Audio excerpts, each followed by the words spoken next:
যখন কোনো বান্দা সূরা ফাতিহার একটা করে আয়াত বলে আলহামদুলিল্লাহি রাব্বিল আলামিন, সঙ্গে সঙ্গে আল্লাহ জবাব দিয়ে বলেন হামিদানি আবদি, বান্দা তুই আমার প্রশংসা করলি।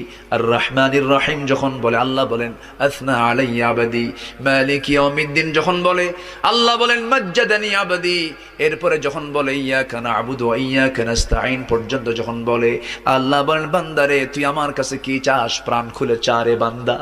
ইহদিনাস সিরাতাল মুস্তাকিম থেকে শুরু করে নিয়া ওয়ালাদ-দাল্লিন পর্যন্ত যখন বান্দা বলে তখন আল্লাহ বলেন বান্দা নামাজের মধ্যে এমন প্রেমের খেলা খেললি বান্দা, তুই যা চাইলি সব আমি আল্লাহ কবুল করলাম।